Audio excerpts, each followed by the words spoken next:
Okay, today we're focusing on decompensated hypothyroidism, myxedema coma. It's really the ultimate endocrine crash. And, well, missing it or delaying the diagnosis. That's essentially a death sentence, isn't it? What makes it so immediately life or death? It really is. Yeah. Fundamentally, it's just this massive systemic failure. It's all driven by a severe lack of thyroid hormone. And that cascades. It hits multiple organs, cardiovascular collapse, breathing slows right down, profound neurological impairment. Immediate medical intervention isn't just recommended, it's mandatory. Right. Without replacing that hormone fast and providing really aggressive support, the mortality is just exceedingly high. Right. Let's move straight to the bedside then. For an emergency provider seeing a patient, maybe with altered mental status, what combination of features should immediately scream myxedema coma? You're looking for that classic tetrad, although honestly, you don't always see all four. But the key things are altered mental status, hypothermia, bradycardia, and hypotension. If you see someone who's severely mentally sluggish, maybe even comatose, and they're profoundly cold, well, your alarm bells have to be ringing loud and clear. Okay, let's get specific on those numbers, the ones that guide triage and tell us how bad this is. What core temp, heart rate, blood pressure readings define this crisis? So hypothermia, that's defined as a core body temperature below 35 degrees Celsius. Bradycardia, that's a heart rate under 60 beats per minute. And hypotension. Generally, we think systolic pressure below 90 mmHg, or maybe a reading below 90 over 60 mmHg. Critically, these numbers, they reflect a system that's just slowing down to the point of complete failure. And looking beyond those vital signs, what about physical signs? Things may be easily overlooked in a busy emergency setting, but offer vital clues that this specific endocrine crisis is happening. Yeah, you absolutely need to inspect the skin. That's key. The presence of thick, sort of waxy skin, that's the myxedema, and also non-pitting edema. Those strongly suggest underlying hypothyroidism. And remember that non-pitting edema, it feels different. It's distinct from the usual edema you see in a heart failure. It's a powerful sign that can point you away from, say, sepsis or stroke as the primary issue. That distinction is really important because patients with altered mental status are so common, right? So why must hypothyroidism always be high on that initial differential diagnosis list even before labs come back? Prompt recognition is just everything because the management is so specific and it's incredibly time sensitive. Plus, hypothyroidism, it's a great mimicker. It can look like sepsis or a narcotic overdose or just hypothermia from being outside. So if a patient comes in with altered thinking and any degree of hypothermia or bradycardia, you just have to rule this out. And always check that blood glucose immediately. Severe hypoglycemia is really common and thankfully rapidly treatable. Okay, recognition is swift. Now the clock is really ticking on management. Let's walk through those immediate life-saving steps, starting with A, B, C, the airway. What's the first priority there? Well, basic airway maneuvers are foundational, naturally.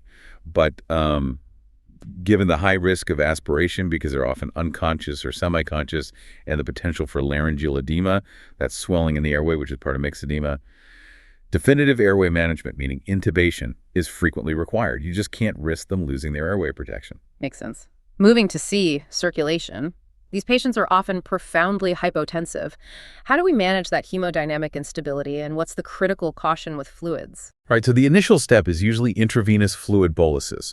You need to counteract that hypoperfusion, but, and this is a big but, you need extreme caution. Their heart muscle, the myocardium, it's already compromised and really sensitive to volume changes. So there's a significant immediate risk of causing fluid overload, especially if they already have underlying heart failure. This isn't a situation where you can just slam in liters of saline without watching very, very closely. Okay, so fluids cautiously. Now, before we even think about giving thyroid hormone itself, there's a vital endocrine step we absolutely cannot skip. What's that essential pre-treatment? Yes, corticosteroids. Absolutely critical. Give hydrocortisone 100 milligrams a feed right away. This is to cover potential concomitant adrenal insufficiency. The stress of the illness can trigger it. And it also helps stabilize hemodynamics before you give the thyroid hormone. Because giving thyroid hormone first actually increases metabolic demand. And if their adrenals aren't working, that can be catastrophic, truly disastrous. Right, get the steroids in first. Now, for the cornerstone of treatment, hormone replacement. Levothyroxine is the standard. What's the dosing, and how do we balance giving enough without overloading a fragile heart? Levothyroxine, yes, that's the go-to. The recommended initial loading dose is typically somewhere between 200 and 400 micrograms, given intravenously. Now, that's a pretty hefty bolus, and it absolutely must be adjusted based on the patient's age and, crucially, their cardiac status. For an older patient or someone you know has coronary artery disease, you'd probably err on the lower side of that range, because ramping up the metabolism too quickly risks triggering an MI or a fatal arrhythmia. That leads perfectly to the next question. Given how sick these patients are and that levothyroxine, T4, takes time to work, why not just use T3 triiodothyronine for a faster effect, even knowing the risks? The T3 debate. Yes, it's still highly debated. T3 does have a much faster onset, that's true. But it also carries a substantially higher risk of cardiotoxicity, especially arrhythmias. That's why we're generally quite cautious with it. If T3 is used, it's usually in small doses, maybe even a continuous infusion. But honestly, this is where you really want to consult with an endocrinologist if possible. Levothyroxine, the T4, remains the foundation. Okay, makes sense. So moving from the immediate treatment to figuring out why this happened, a myxedema coma is often precipitated, right? Triggered by something else. What common triggers do we need to hunt for immediately? Yes, absolutely. Infections are a big one, especially sepsis. Myocardial infarctions, heart attacks are another major trigger. And then adverse medication interactions, those are probably the top three. And sepsis. It can be notoriously tricky to spot in someone who's already cold and slow. It's a really dangerous comorbidity here. Let's focus on those medications for a second. Which specific drugs are known culprits? The ones that mean you need a thorough medication review, like right now. Definitely drugs that interfere with thyroid hormone synthesis or metabolism. Amiodarone is a classic example. It's loaded with iodine. Lithium is another one. And also potent sedatives, things like opioids. They can depress the central nervous system enough to just push a vulnerable hypothyroid patient over the edge. And if sepsis is suspected or confirmed as the trigger, what's the immediate step regarding antibiotics? You have to start them immediately. Empirical broad-spectrum antibiotics are warranted because the mortality just skyrockets if there's a concomitant infection. You simply cannot wait for culture results to confirm things. Treat first based on suspicion. Okay, got it. What about temperature management? They're hypothermic. The instinct is often to warm them up fast, but you mentioned a caution there. How should we handle it? Right. The goal is normothermia, getting them back to a normal temperature, but only with passive rewarming, just blankets. Active rewarming things like heating pads, forced air warmers, bear huggers, that must be strictly avoided. Why exactly? What's the danger with active warming? What's the physiology we're trying to avoid? Okay, the critical thing to understand is that rapid external heat causes peripheral vasodilation. It makes the blood vessels in the skin and extremities open up wide. Now, in a patient who's already severely hypotensive and effectively volume depleted at the tissue level, that sudden vasodilation shunts blood volume away from the core, and that makes their core blood pressure just plummets further. It can lead straight to severe, often irreversible hemodynamic shock. Passive warming avoids that sudden shift. That's a crucial point. Okay, one more supportive care issue, electrolytes. What common imbalance is so frequent here that it needs constant monitoring? Hyponatremia, low sodium. It's incredibly common.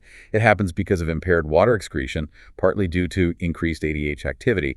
So regular monitoring and really cautious correction of that low sodium are essential, because correcting it too quickly has its own neurological risks, like osmotic demyelination. It's a balancing act. So given all this complexity, the airway, the hemodynamics, steroids, thyroid hormone triggers, temperature, electrolytes, where's the only safe place to manage these patients? It has to be an intensive care unit. An ICU setting is absolutely required. These patients need continuous monitoring, likely mechanical ventilation support, frequent reassessments. Their status can change very rapidly. You need that intensive level of care. Let's transition to how this plays out in real scenarios. There was a case mentioned, an 82-year-old woman, where the diagnosis was significantly delayed. What was the key lesson there about the differential diagnosis? Yeah, that case really highlighted how initial labs can sometimes distract you. She presented with profound hyponatremia and hypoglycemia. And while those were, correctly identified and treated, they sort of dominated the initial picture. It delayed the team realizing the underlying driver was severe hypothyroidism. So the lesson is, in an elderly patient with unexplained altered mental status, especially if there's any hypothermia or bradycardia, you must check thyroid function tests concurrently, regardless of what other labs look like. Don't let other abnormalities mask the hypothyroidism. Then there was another patient, more complex, with diabetes and chronic heart failure, who developed a multi-system failure despite getting aggressive treatment. What does that tell us about complexity and prognosis? Well, that case really underscores how underlying comorbidities dramatically worsen the prognosis. It's just a much tougher battle. Even with prompt aggressive care fluids, steroids, high-dose levothyroxine, the overall systemic shock was just too much for that patient's system to handle. They went on to develop severe complications like acute kidney injury needing dialysis. It just illustrates the high stakes and how fragile these complex patients are. Aggressive treatment is necessary, but sadly it doesn't always guarantee a good outcome when there's already significant underlying disease.